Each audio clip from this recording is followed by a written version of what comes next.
तो हेलो बच्चों, कैसे हो आप सही बच्चों आज हम बात करने वाले हैं 11th क्लास की। आज हम लोग सीखेंगे 11th क्लास में रसायन विज्ञान की मूलभूत अवधारणाएं। बच्चों आज इस चैप्टर को एकदम बेसिक से समझते हुए चलना है, आराम से समझते हुए चलेंगे, ठीक है। एक एक चीज़ को समझेंगे बेसिक से, और मैंने सारी डेफिनेशंस और आपकी जो जानकारियाँ हैं वो एकदम सिंपल वे में रखी, ठीक है। लेकिन बच्चों उससे पहले मैं आपको एक चीज़ सिखाना चाहता हूँ जो आप 11th क्लास में आए हैं, उसके लिए मोस्ट इम्पोर्टेंट है, वो आपको चलते चलते मैं बता दूँगा, ठीक है। तो यहाँ पर आपको एकदम बेसिक समझाया जाएगा। तो चलिए समझते हैं हम लोग और आगे बढ़ते हुए देखिएगा।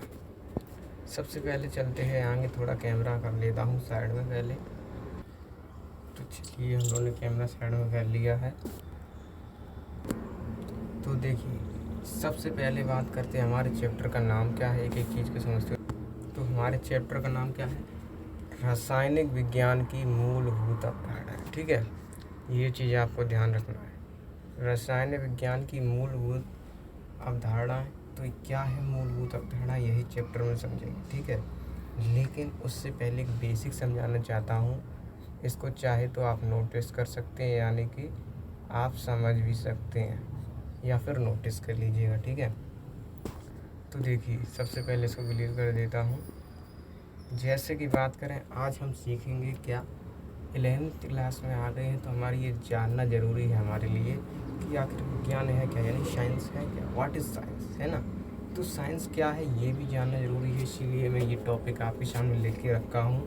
क्योंकि 11th क्लास में ये आपके लिए एग्ज़ाम में नहीं, सॉरी, आपके लिए बहुत ज़रूरी हो जाता है 11th क्लास के लिए। हालांकि ये बोर्ड एग्ज़ाम में नहीं आएगा, लेकिन ये पर्सनल जानकारी है जो आपको 11th क्लास में होनी ही चाहिए, ठीक है बच्चे। ये एक सीरियसली जानकारी है जो, जैसे कि हालांकि आपसे कोई पूछ सकता है कि आप साइंस पढ़ते हैं, साइंस है क्या, व्हाट इज़ साइंस, है ना। विज्ञान क्या है, समझ रहे हो ना, रसायन विज्ञान क्या है। तो ये सारी चीज़ें आपको समझनी ज़रूरी है। तो देखिए मैं बताता हूँ विज्ञान क्या है, पहले ये समझते हैं और पढ़ते हुए चलते हैं। तो आज बात करते हैं कि विज्ञान है क्या, विज्ञान है क्या। तो बच्चों विज्ञान क्या है? विज्ञान को प्रकृति का वर्णन करने और समझने के लिए सतत मानवीय प्रयास के रूप में देखा जा सकता है। देखिए विज्ञान क्या है, मैं आपको थोड़ा सिंपल भाषा में उदाहरण देकर समझाता हूँ। उदाहरण के लिए क्या है बच्चों, दूध से दही बनना। जैसे बच्चों एक उदाहरण अलग ले लेते हैं, आपसे मैं कहूँ जो दूध, जैसे मान लीजिए दूध से दही बन रहा है, यही मान लीजिए दूध से दही बनना, दूध से दही बनना। अब दूध से दही बना, यानी दूध से दही बना। अब ये कैसे बना, क्यों बना, यही जानना हमारा विज्ञान है ना। जैसे मान लीजिए आप दूध से पनीर बना, क्यों बना, कैसे बना, कैसे बना, उस अणुओं से बना, किन अणुओं से बना या किन तत्वों से बना, किस कारण बना, यही जानना हमारा विज्ञान है, यही हम जानते हैं विज्ञान, ठीक है। और यही हमारा विज्ञान है। जैसे दूसरा उदाहरण है, गन्ने के रस को अधिक समय तक रखने पर सिरका बनता है। अब ये क्यों बन रहा है सिरका, या फिर कैसे बन रहा है सिरका, तो हम लोगों को यही जानना हमारा क्या है, विज्ञान है, समझ रहे हो ना। लोहे में जंग लगना, लोहा देखें आप कहीं पर रखा अगर पानी आने उस पर कोई पड़ जाए तो पानी पड़ने से उसमें जंग लग जाती है, क्यों लग जाती है, यही जानना हमारा विज्ञान है, ठीक है। इसीलिए ऊपर कहा गया है कि विज्ञान को प्रकृति का वर्णन करने, यानी जितनी भी सारी चीज़ें प्रकृति में, ठीक है, और उन्हें समझने के लिए सतत मानवीय प्रयास के रूप में देखा जा सकता है। यानी कि जैसे कोई पेड़ है, ठीक है, अब पेड़ है, जब आम पक जाता है, जैसे आम का पेड़ है तो आम पक जाएगा, तो ऊपर से जब आम अपने आप नीचे गिरता है तो क्यों गिरता है, कैसे गिरता है, यही जानना हमारा क्या है, विज्ञान है ना, समझ रहे हो ना। यानी कि एक सरल उदाहरण देता हूँ, जैसे मान लीजिए आप, हम लोग कहीं जा रहे हैं, ठीक है, तो हमें कहीं पर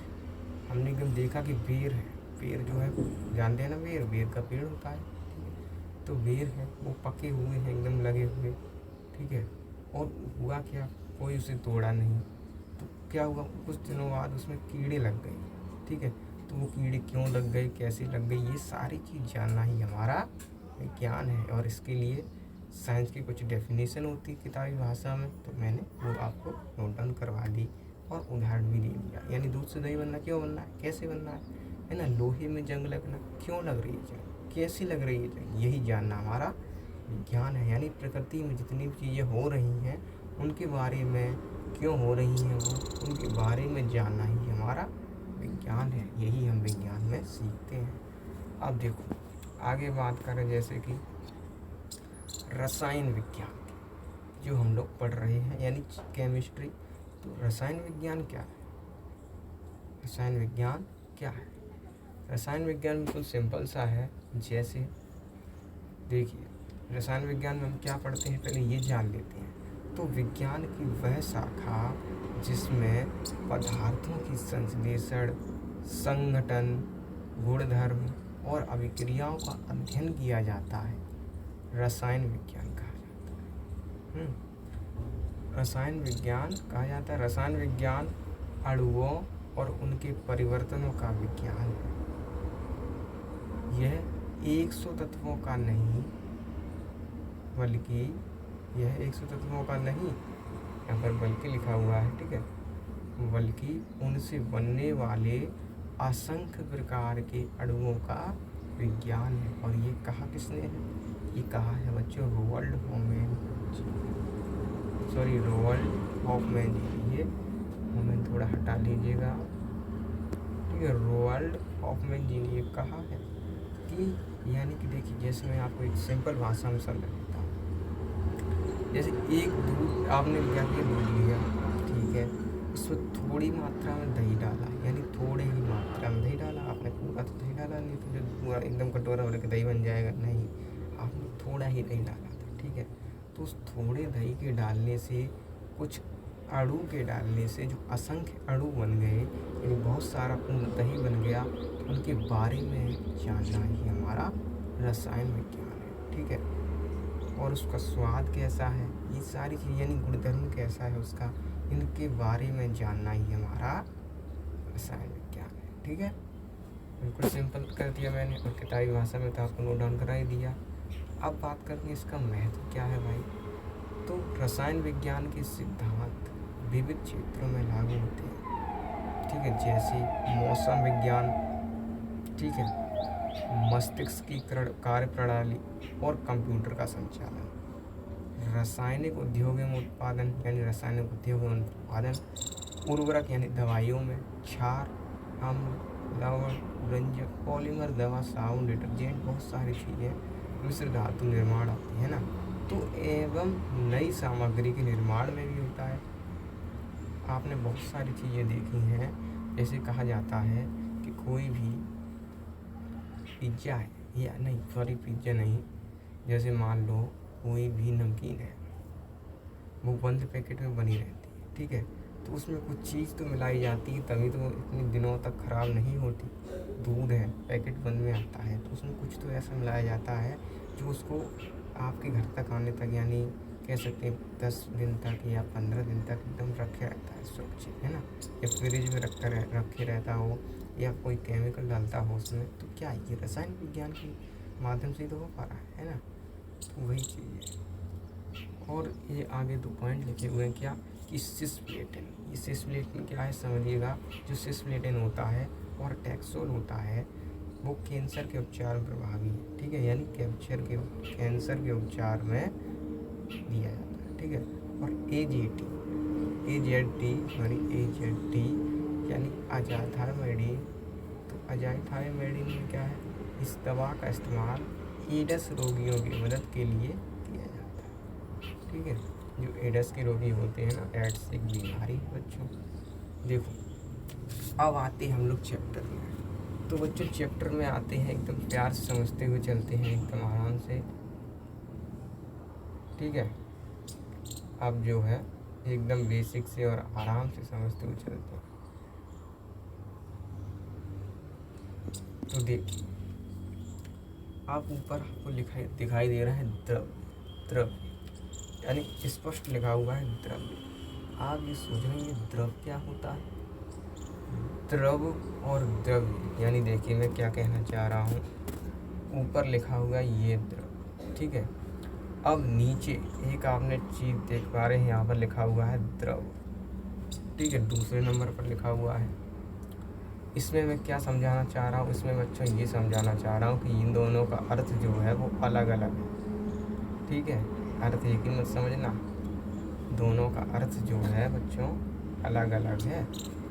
यानी द्रव्य, अब मैं बताता हूँ द्रव्य क्या होता है। आपने एक चीज़ सुना होगा, एक नाम सुना होगा जिसको कहते हैं पदार्थ। जिसे क्या कहते हैं? पदार्थ। ये चीज़ आपने बचपन में कई बार सुनी होगी। तो पदार्थ सभी जानते हैं कि पदार्थ क्या होता है, और हाथ खड़ा करके बताएंगे सभी लोग। हाथ खड़ा तो दिखाई देगा नहीं, सॉरी, लेकिन आप लोग जो है बच्चों ये चीज़ बताएंगे मुझे कमेंट बॉक्स में। जल्दी से कमेंट करिए बच्चा। पदार्थ सभी लोग सुने हैं ना? सही बच्चे कह रहे हैं आंसर सुने हैं, सुने हैं। तो देखो बच्चा, अगर मैं पदार्थ की बात करूं तो 11th क्लास में यही आपका द्रव्य है। यानी कि सिंपल भाषा में कहूँ कि द्रव्य बराबर पदार्थ, यानी द्रव्य ही पदार्थ है। यानी कि हमने 11th क्लास में पदार्थ को एक नया नाम दे दिया बस, ठीक है। तो पदार्थ को हम लोग अब कहेंगे द्रव्य, ठीक है। यानी कोई चीज़ वस्तु को कहेंगे क्या? द्रव्य। अब पदार्थ 10th क्लास तक थी, तब हम छोटे क्लास में थे तो पदार्थ कहा करते थे, लेकिन अब आप 11th क्लास में आ गए हैं तो अब आपको क्या कहना होगा? द्रव्य, ठीक है। द्रव मत कहना, द्रव्य यानी आधा हुआ और या, ठीक है, द्रव्य, ठीक है। और जो ठोस द्रव गैस होता है वो अलग होता है। अब पदार्थ की डेफिनेशन आप क्या पढ़ते थे, क्या आप परिभाषा पढ़ते थे कि कोई भी वस्तु जिसमें द्रव्यमान होता है, यानी जिसमें वजन होता है, ठीक है, और वह क्या करती हैं? स्थान घेरती, और स्थान घेरती हैं। सिंपल सा, कोई भी वस्तु, कोई भी पदार्थ जिसमें द्रव्यमान यानी वजन होता है और स्थान घेरती हैं, वो क्या कहलाती हैं? द्रव्य यानी पदार्थ कहलाती है। ये आपने बचपन से डेफिनेशन पढ़ी, बिल्कुल सिंपल सी भाषा में, है ना। तो ये सारी डेफिनेशन बिल्कुल सिंपल सी है, एकदम याद कर लेना आपको है। द्रव्य की 3 अवस्थाएं होती, बचपन से पढ़े होंगे बच्चे, ठोस, द्रव, गैस, सभी को याद है ना। तो देखिए ये सभी लोग जान गए कि ठोस, द्रव, गैस 3 अवस्थाएं होती हैं द्रव्य की। समझ रहे हो ना? द्रव्य यानी द्रव्य मतलब समझ रहे हो ना, पदार्थ की 3 अवस्थाएं होती हैं, ठोस, द्रव और गैस, 3, ठीक है। ठोस कैसा होता है? लोहा, ठीक है, लोहा ले सकते हो उदाहरण के लिए, बर्फ ले सकते हो उदाहरण के लिए। द्रव कौन हो सकता है?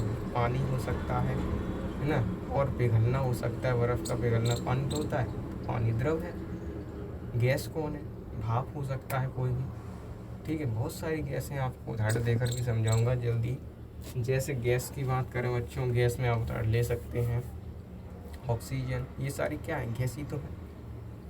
आप देखो यहाँ पर कुछ नोट्स लिखे हुए हैं, एकदम टॉपिक लिखे हुए हैं आपके सामने, इनके बारे में थोड़ा समझो। तो नोट्स को समझना है एकदम आराम से, ठीक है, बिल्कुल सिंपल सी भाषा में। थोड़ा सा साइड में कर देता हूँ कैमरा जिससे आप क्लियर होता चले। लो यहाँ पर, ठीक है। तो चलो थोड़ा सा लंबा हो गया क्या? चलो छोटा कर देता हूँ, आप कहते हो तो। अभी ठीक है।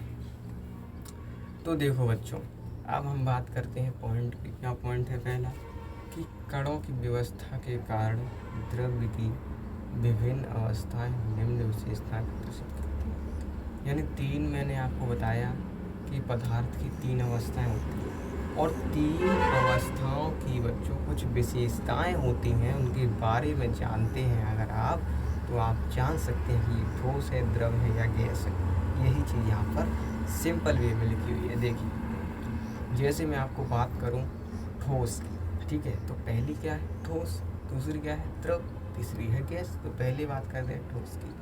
तो ठोस का बच्चों क्या होता है? निश्चित, एक मिनट सॉरी स्लाइड से रख गई।